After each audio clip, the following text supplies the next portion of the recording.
The Bengali টিউশনে তোমাদের সকলকে স্বাগত। আমি শুভময়। আজ তোমাদের প্রফেসর শঙ্কুর ডায়েরি থেকে আমরা বোম যাত্রী ডায়েরি প্রত্যেকটি পর্বে যে আলোচনা শুরু করেছিলাম, আজ তার শেষ পর্ব, অর্থাৎ আজ দুটো মাত্র পাতা রয়েছে। এই দুটো পাতা পড়েই আমরা আমাদের আলোচনা শেষ করব।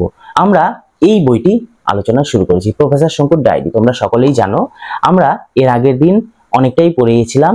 তো যেই অবধি পড়িয়েছিলাম সেটি হলো ওই যে যখন সোনার বলগুলি এক এক করে সোনার চারিদিকে সোনার মনে হচ্ছে যেন ফোয়ারা ছাড়িয়ে দিচ্ছিল, সেই পর্যন্ত আমরা পড়েছিলাম।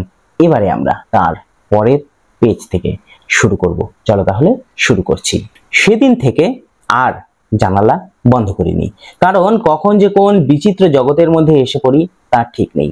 এর আগে পর্যন্ত আমরা দেখেছি যে জানলা বন্ধ করা ছিল, কিন্তু এখন আমরা দেখছি তারা অর্থাৎ প্রফেসর শঙ্কুরা আর জানালা বন্ধ করছে না, কারণ কোথায় কখন চলে যাচ্ছে সেটি দেখার জন্য তারাও ভীষণ উৎসুক হয়ে রয়েছে। খিদে তেষ্টা ভুলে গেছি, ক্ষণে ক্ষণে দৃশ্য পরিবর্তন হচ্ছে, মানে এখনই একটা দৃশ্য, কিছুক্ষণ পরেই আর একটা দৃশ্য চেঞ্জ হচ্ছে।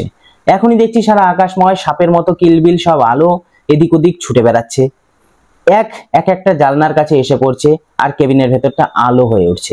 সেই সাপের মতো কিলবিল করতে করতে আলোগুলো আসছে এবং জানলার কাছে চলে আসছে, এবং জানলার ভেতর দিয়ে আলোটা কেবিনে চলে আসছে এবং কেবিনটা পুরোপুরি আলো করে দিচ্ছে।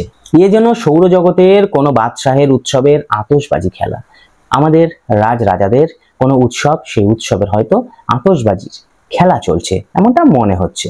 আজকের অভিজ্ঞতা বিদুশেখর ছাড়া আমাদের সকলেরই ঘাম ছুটিয়ে দিয়েছিল। এমন একটা অভিজ্ঞতা হয়েছিল যে বিদুশেখর তো ভয় পায় না, বাকি সবাই কম বেশি ভয় পেয়েছিল, মানে ঘাম ছুটে গিয়েছিল তাদের। আকাশ ভর্তি বিশাল বিশাল গোলাকৃতি এবড়ে খেবড়ো পাথরের চাই, তাদের গায়ে সব গহ্বর, ভেতর থেকে অগ্নুদ্গার হচ্ছে, মানে আগুনের গোলা এক একটা পাথর। আমরা সেই পাথরের ফাঁক দিয়ে কলিশন বাঁচিয়ে বিদ্যুৎ বেগে ছুটে চলেছি। এরকম ফাঁক দিয়ে তাদের রকেটটা ছুটে চলেছে। প্রহ্লাদ ক্রমাগত ইষ্টনাম জপ করছে, অর্থাৎ ঈশ্বরকে ডেকে চলেছে প্রহ্লাদ। নিউটন টেবিলের তলায় ঢুকে থরথর করে কাঁপছে। কতবার মনে হয়েছে এই বুঝি গেলাম, কিন্তু রকেট ঠিক শেষ মুহূর্তে ম্যাজিকের মতো মোড় ঘুরে নিজের পথ বেছে নিয়ে বেরিয়ে গেছে। কেউ যেন অদৃশ্যভাবে রকেটটি চালাচ্ছিল, এটি যেন মনে হচ্ছিল। এইভাবে যেতে লাগবে, হঠাৎ করে ঘুরে যাচ্ছে।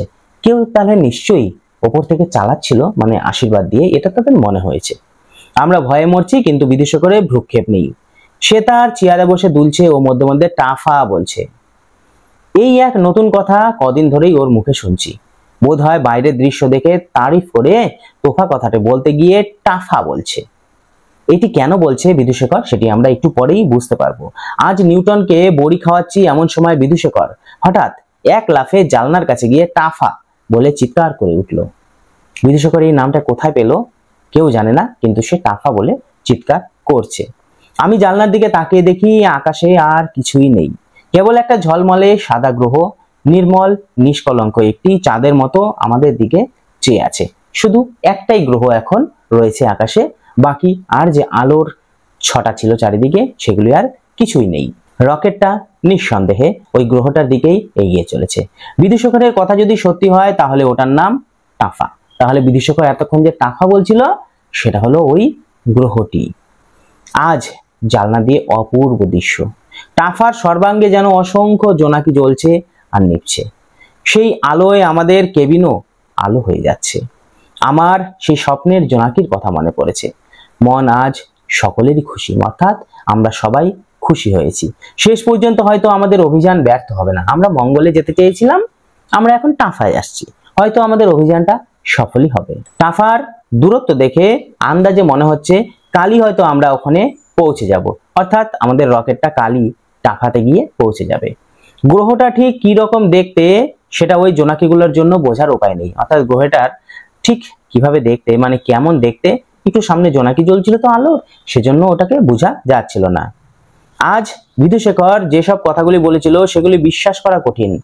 আমি কদিন থেকেই ওর অতিরিক্ত ফুর্তি দেখে বুঝেছি যে ওর মাথাটা হয়তো আবার গোলমাল করছে, অর্থাৎ বিদুশেখর পাগল হয়ে গিয়েছে।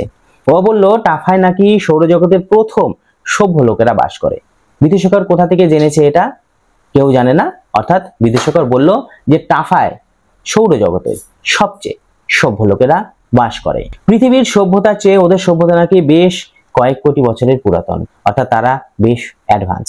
ওদের প্রত্যেকটি লোকই নাকি বৈজ্ঞানিক এবং এত বুদ্ধিমান লোক একসাথে হওয়াতে নাকি ওদের অনেক দিন থেকেই অসুবিধা হচ্ছে। তাই কয়েক বছর থেকেই ওরা নাকি অন্য সব গ্রহ থেকে কম বুদ্ধি লোক বেছে নিয়ে টাকায় আনিয়ে বসবাস করাচ্ছে। অর্থাৎ শেখাবে কাকে, সেটাও তো একটা প্রবলেম। ওই গ্রহের সবাই বৈজ্ঞানিক হয়ে গিয়েছে, কম বুদ্ধিওয়ালা লোক সেখানে নেই। তো শেখানোর তো প্রয়োজন রয়েছে নাকি? আর না হলে তাদের বৈজ্ঞানিক পরীক্ষা নিরীক্ষা করবে কার ওপর? আমি বললাম তাহলে ওদের প্রহ্লাদকে পেয়ে খুব সুবিধা হলো বলো। অর্থাৎ প্রহ্লাদ তো বোকা, প্রহ্লাদকে পেয়ে ভীষণ সুবিধা হবে তাদের। তাই শুনে বিদূষকর ঠং ঠং করে হাততালি দিয়ে এমন বিশ্রী রকম অট্টহাসি আরম্ভ করলো যে আমি বাধ্য হয়ে তার কাঁধের বোতামটা টিপে দিলাম, অর্থাৎ তাকে সুইচ অফ করে দিলাম। এত পরিমাণে হাসতে শুরু করেছিল সে। কাল টাফায় পৌঁছেছি। রকেট থেকে নেমে দেখি বহু লোক আমাদের অভ্যর্থনা করতে এসেছে। মঙ্গলে যেমন অ্যাটাক করেছিল, টাফাতে অভ্যর্থনা বা ওয়েলকাম জানাতে এসেছে। লোক বলছি, কিন্তু এরা আসলে মোটেই মানুষের মতো না। অতিকায় পিঁপড়া, মানে বড় জাতীয় পিঁপড়ার একটা কিছু কল্পনা করতে পারলে এদের চেহারার কিছুটা আন্দাজ পাওয়া যাবে।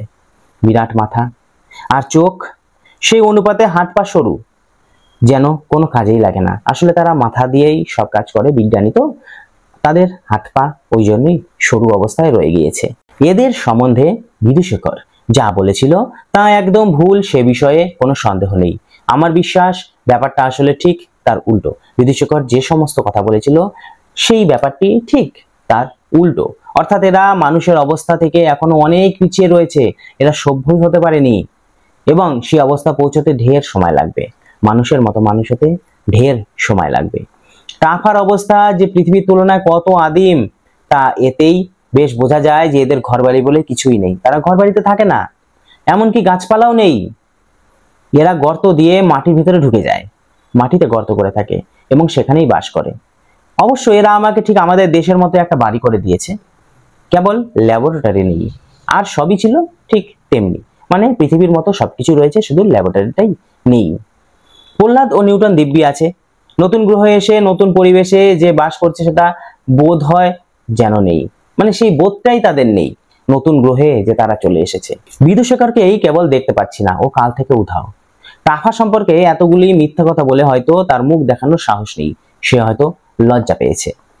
আজ থেকে ডায়েরি লেখা বন্ধ করব, কারণ এখানে উল্লেখযোগ্য ঘটনা ঘটার কোনো সম্ভাবনাই দেখছি না। অর্থাৎ টাফাতে কিছু নতুন হবেই না, আমি তাহলে ডায়েরি কেন লিখবো? খাতাটা পৃথিবীতে ফেরত পাঠানোর কোনো উপায় নেই, এটা খুব আক্ষেপের বিষয়। আমার খাতাটা কিভাবে পৃথিবীতে পাঠাবো, এটাই আমার আক্ষেপের বিষয়।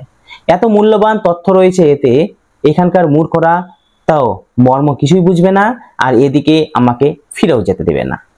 আমরা যে টাফা থেকে বেরোয় যাব সেটিও হতে দেবে না, আর তারা তো কিছু বোঝেই না। ফিরে যাওয়ার খুব একটা প্রয়োজন বোধ হয় করছি তাও নয়, কারণ এরা সত্যিই আমাকে খুব যত্নে রেখেছে। বোধ হয় ভাবছে যে আমার কাছ থেকে অনেক কিছু আদায় করে নেবে, অর্থাৎ শিখে নেবে অনেক কিছু প্রফেসর শঙ্কুর কাছ থেকে।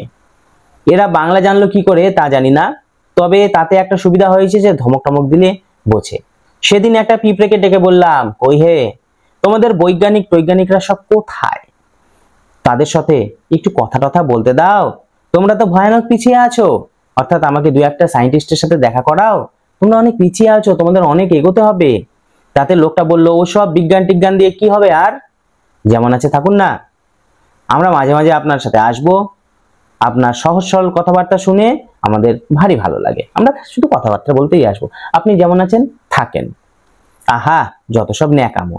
আমি রেগে গিয়ে আমার নস্যির বন্দুকটা নিয়ে লোকটার নাকের ঠিক ফুটোয় তাক করে মারলাম, কিন্তু তাতে ওর কিছু হলো না।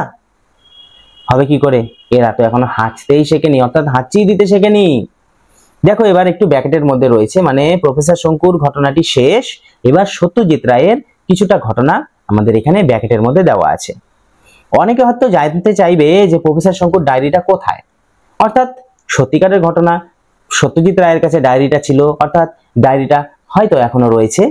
এমন আশ্চর্যজনক জিনিসটাকে দেখবার কোনো উপায় আছে কিনা, অর্থাৎ আমি যদি চাই তাহলে ডায়েরিটা দেখতে পাবো কিনা। আমার নিজের ইচ্ছে ছিল যে ডায়েরিটা ছাপানোর পর ওর কাগজ আর কালিটা কোনো বৈজ্ঞানিককে দিয়ে পরীক্ষা করিয়ে তারপর ওটাকে জাদুঘরে রেখে দেবো, কলকাতা জাদুঘরে রেখে দেবো। সেখানে থাকলে অবশ্য সকলের পক্ষেই দেখা সম্ভব, কিন্তু তা হবার জো নেই। না থাকার কারণটা আশ্চর্য, লেখাটা কপি করে প্রেসে দেওয়ার পর দিনই বাড়িতে এসে শোবার ঘরের তাক থেকে ডায়েরিটা নামাতে গিয়ে দেখি জায়গাটা ফাঁকা, অর্থাৎ ডায়েরিটা সেখানে নেই। তারপর একটা অদ্ভুত ব্যাপার দেখলাম, ডায়েরির পাতার কিছুটা গুঁড়ো আর লাল মলাটটা ছোট্ট একটা অংশ তাকের উপর পড়ে আছে, অর্থাৎ সমস্তটা ওখান থেকে চলে যায়নি, ছোট্ট একটা টুকরো সেখানে পড়েছিল। এবং তার উপর ক্ষিপ্র পদে ঘোরাফেরা করছে প্রায় শখানেক 100টা বুভুক্ষ ডোয়া পিঁপড়া, বড় বড় পিঁপড়েগুলো তার উপরে ঘোরাঘুরি করছিল। এরা পুরো খাতাটাকে খেয়ে শেষ করছে, কয়েকশো পিঁপড়া মিলে খাতাটাকে খেয়ে ফেলেছে এবং ওই সামান্য বাকি অংশটুকু আমার চোখের সামনেই উদরস্বাদ করে ফেললো, অর্থাৎ খেয়ে ফেললো। আমি কেবল হা করে চেয়ে রইলাম। যে জিনিসটা অক্ষয় অবিনশ্বর বলে মনে করেছিলাম সেটা হঠাৎ পিঁপড়েদের খাদ্যে পরিণত হলো কি করে, সেটা আমি এখনো ভেবে ঠাহর করতে পারিনি। তোমরা এর মানে কিছু বুঝতে পারছো কি? এটি প্রফেসর শঙ্কুর ডায়েরি সম্বন্ধে সত্যজিৎ রায় আমাদের মতো দর্শকদের বা পাঠকদের কাছে প্রশ্ন ছুড়ে দিয়েছেন। এই গল্পটি সন্দেশ পত্রিকায় আশ্বিন কার্তিক অঘ্রাণ এই 3টি মাসে 1368 বঙ্গাব্দে প্রকাশিত হয়েছিল। এটি ছিল বোমযাত্রীর ডায়েরি যে গল্প, সেই গল্পের আলোচনা আমরা বেশ কয়েকটি পর্বে বিভক্ত করে এই গল্পটি আলোচনা করেছি। এর পরের যে ভিডিওটি থাকবে সেটিতে আমরা এই বোমযাত্রীর ডায়েরি থেকে কিছু এসএকিউ প্রশ্নোত্তর তোমাদের সামনে তুলে ধরবো। আজ তাহলে এটুকুই।